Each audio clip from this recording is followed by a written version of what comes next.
Sometimes half the fun in Star Trek is seeing people meet, become friends, and just generally get along, even if it's for the first time. And sometimes that doesn't go very well.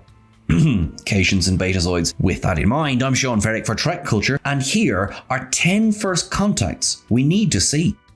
Number 10. Federation Medusan. The Medusans are one of the most distinctive alien species in all of Star Trek, introduced in the original series episode, Is There in Truth No Beauty? Rather than literal petrification, any human who looked upon the full form of this non-corporeal energy being suffered complete insanity and often died soon thereafter. Certain species had less severe reactions to exposure. If you were a Vulcan and didn't forget your visor, you'd normally be fine to take a peek. Hitching a ride back to their homeworld, the Medusan ambassador to the Federation came aboard the Enterprise in 2268. Captain Kirk, crew, Dr. Jones, calling Dr. Jones, and Larry Marvick were already eminently familiar with the species, down to the Medusan's exemplary navigational abilities, suggesting that first contact had happened quite some time prior. Given the extreme danger posed by even the reflection of the true form of a Medusan, it's commendable that the species had managed to make first contact with anyone at all. We know the Medusans had ships of their own by the mid-23rd century, so it is perhaps more likely, and no doubt more practical, that they made the first moves with humanity and/or the Federation. Or perhaps the Vulcans met them first and included them in their database as fair warning for Starfleet back in the day of the NX-01. Still, we can't help but wonder if humans in particular had to find out the madness in the Medusans the hard way. Number 9. Eloran Human. A certain form of first contact between the Elorians and humanity goes at least as far back as the 19th century on Earth, where and when a certain Madame Guinan crossed paths with a motley band of time travelers from her future. Since the Temporal Prime Directive didn't include provisions for memory wipes on famous writers, the chronologically first human that we know of to meet an Elorian, i.e. the real Guinan, was mustache dressed as a man, and best way to settle an argument about bonsai, Samuel Clemens, aka Mark Twain, aka Thomas Jefferson Snodgrass. A similar process would repeat itself for the galaxy's best and most overqualified bartender in the 21st century. At that point, without knowing the full truth about her, former FBI agent Martin Wells suspected Guinan was not of this Earth. Presumably, Teresa Ramirez got to know a bit more about Elorians too. It is not known when a more official form of first contact was made between Elorians and humans in Starfleet and the Federation, but it had to be before 2293. In that year, when the Enterprise B received a distress call from the SS Lacoul, the bridge science officer noted that this was one of 2 ships transporting Elorian refugees to Earth, meaning Starfleet was already familiar with the species. At that time, the Elorians were also fleeing the destruction of their planet at the hands of the Borg. It's dark, but we'd like to see that first contact too. Number 8. Eloran, the Q Continuum. Not without a certain delight on the part of the audience, Guinan was able to rattle one member of the mostly omnipotent but typically omni-self-assured Q Continuum by her mere presence. Our favourite Elorian got a few cutting, though fair, remarks, and Q made some less than flattering riposts. From 10 forward in Q Who, we could see the two sides had a history more fiery, more unique than most. In this case, the first in First Contact is rendered almost meaningless. In the way we would perceive it, there probably can be no singular point of encounter between one near immortal species with extratemporal perceptions and the ability to choose when to age, and another that exists outside of normal space-time entirely. In fact, Q would be dismayed if we were to think any less than non-linearly. Nevertheless, our teeny Earth brains, thrown inevitably forward by the sense of our own entropy, can do little more than want to pick a moment. It turns out that a moment has particular resonance for the Elorians too. A long time ago, the Elorians and the Q fought a long Cold War, after which a truce was made over a bottle that Guinan then had in her possession in the 21st century. The half-life of the very moment of the settlement between the two species was captured, somehow, within, like a liquid photograph or a potable harmonic. As points of successful, peaceful first contact between the Q Continuum and Elorians go, it's also as good as any we're likely to see. Get some more glasses out, Guinan, so we can all have a drink. Number 7. Lanthanite Human.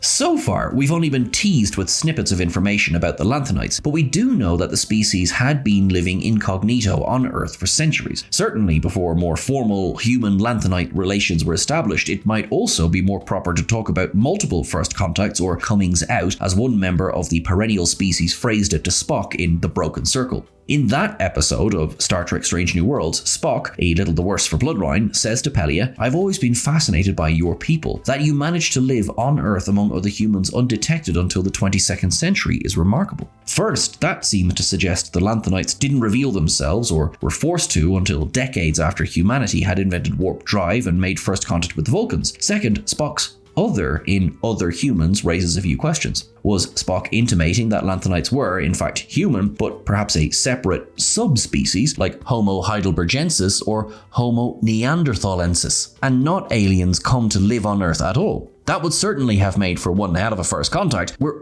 almost certainly overthinking what is probably just a turn of phrase, but if Jack is correct in writing this, then I have promised to eat my hat. Better go ask the Vov. In the same scene, Pelia also states that one of the first people she came out to, disclosed her identity as a Lanthanite, was Spock's mother, Amanda Grayson. Grayson wasn't born until the early 23rd century, so that might suggest a staggered period of first contacts with the Lanthanites on Earth on an individual basis. Number 6. Trible, Klingon. Under parasites, the Starfleet Medical Reference Manual places the destruction caused by tribbles on Sherman's planet alongside the rabbit population explosion in Old Australia. If left unchecked, tribbles are a menace to everyone, everywhere they go, but it's the Klingons who seem to have had the most trouble with them. Given the rampant furry duplicators' reaction to members of the warrior race, safe to say the feeling was mutual. There's one more problem. We've already seen the first time Klingons and Tribbles met, technically speaking. In The Trouble with Tribbles, undercover Klingon Arn Darvin clearly states, "I never saw one before in my life, and I hope I never see one of those fuzzy, miserable things again." Aboard K7 was supposedly the first time Starfleet and the Federation had come across the fuzzballs too. Over the years, however, the timeline for first contact has mutated more than the Tribbles themselves. Dr. Phlox had a Tribble in his menagerie, and so did Mirror Captain Lorca in his big boy collection. It now appears that the Tribbles gained their propensity for proliferation via genetic manipulation, carried out by idiot Starfleet biologist Edward Larkin at some point in the 2250s. Having infested and overwhelmed the USS Cabot, the Tribbles then made it to Klingon space. Let the great Tribble hunt commence. Number 5. Bajoran Cardassian. It's always a little clumsy to engage in a discussion of comparative interspecies technological development without knowing the evolutionary history of both planets. One could have millions of years on the other, for example. Nonetheless, the Bajorans do deserve credit for having traveled through space at a time when humans were still hundreds of years away from getting an object into orbit, to alter Jake Sisko's unhistorical comparison a little bit. Around Earth's 16th century, the Bajorans were already using light ships equipped with solar sails propelled through the void by photons and tachyon eddies. Bajoran scholars had speculated that some of these light ships had made it all the way to Cardassia Prime, but of course the Cardassians themselves contested the theory of ancient contact, calling it a Bajoran fairy tale. That was until Benjamin and Jake Sisko proved ancient contact was possible after all, and in a remarkable coincidence, Bajoran light ships were discovered at crash sites on Cardassia Prime the very same day. Imagine that. Having seen the historical reenactment, plus grav plating, it would certainly be fascinating to go back and grab a glimpse at the real thing, to see the ancient Bajorans arrive at Cardassia Prime. Did any of their ships make it safely to the surface? If so, what happened next between the two peoples? Someone grab the orb of time and let's get going. Number 4. Vau-N'Akat Starfleet, Vau-N'Akat. From Starfleet's point of view, in 2383, first contact hadn't yet been made with the Vau-N'Akat. From the perspective of Vau-N'Akat time travelers, the Diviner, the Vindicator, and fellow robots, first contact with Starfleet had already happened some 50 years ago. Framed primarily from the vantage point of the Vau-N'Akat, the story of the meeting between the two sides is told beautifully, but all too briefly in Season 1 of Star Trek Prodigy, once on the holodeck and later in a series of flashbacks, or flash forwards if you prefer. In the decades that followed the arrival of what appeared to be a Prometheus-class starship in the skies of Solum, the Vau-N'Akat homeworld, civil war erupted on the planet, leading to the near-total destruction of the Vau-N'Akat civilization. Naturally, the species blamed Starfleet for not picking a side in their conflict and sought to prevent first contact from occurring in the first place through radical means. Captain Chakotay and crew of the Protostar, thrown into the future by an unstable wormhole, then also will make what would qualify for them as first contact with the Vau-N'Akat. Thanks to a group of brave would-be Starfleet cadets and Holo Janeway, the timeline of first contact between Starfleet and the Vau-N'Akat, and vice versa, has now been altered to begin again. In that way, Gwendala planned to go to Solum to set her people on a different path, which we hope to see in Prodigy's second season. However, Chakotay and the remaining crew are still stuck on the other end of an interspatial flexure in the now alternate future of first contact with the Vauna Cat, and so we might get to see more of that. Number 3. Starfleet Nicene.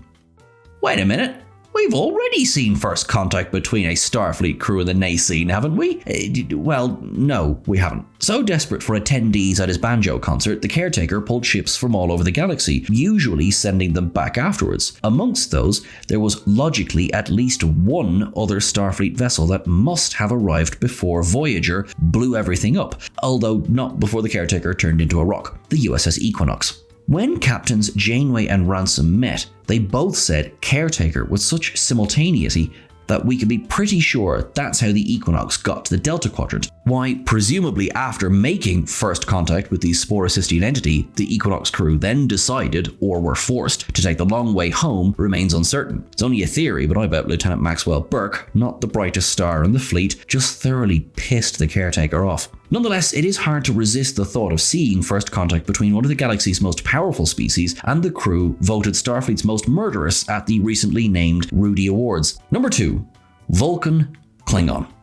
The first contact in Montana was the turning point on Earth that we'd all better hope the real thing to be. The Vulcans inspired Starfleet and the Federation to write the rules for its own first contacts with the new alien species. If the Vulcans were, then, literally a model of non-interference and wait till they've at least got warp drive before getting in touch, they sure developed some strange policies for second contact. They also like to scare young children who were just out looking for their dog. Traditionally, the Vulcans start most things with the hand gesture and a good dose of condescension. When it came to the Klingons, however, it seems that they decided on a different form of greeting. Shoot first, patronize later, or in Michael Burnham's words, the Vulcan hello. As ever, there was a logic behind it. The first, we assume, Vulcan ship to encounter a Klingon vessel near Hatoria was fired upon and destroyed. After that, the Vulcans always fired first. Because Klingons liked that sort of nonsense, the strategy led to respect, peace, and formal relations. It's certainly a different kind of first contact, less live long and prosper, more does today suit you for that good death you were talking about, but it's one we definitely like to see.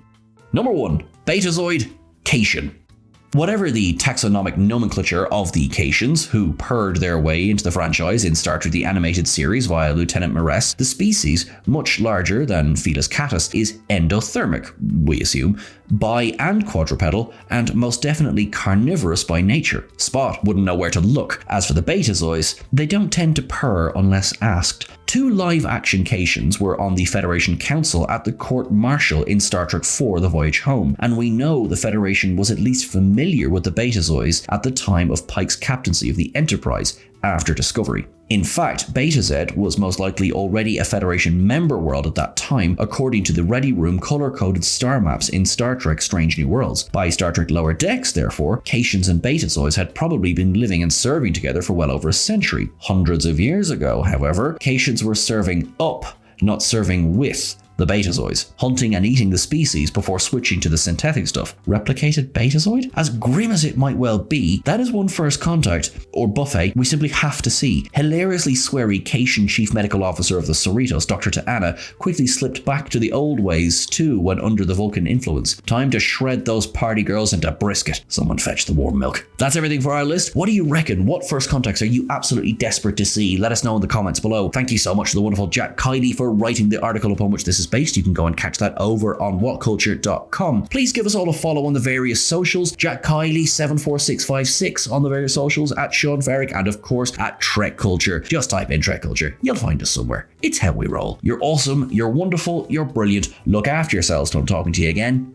And above all else, remember you're lovely because you deserve it. Bye.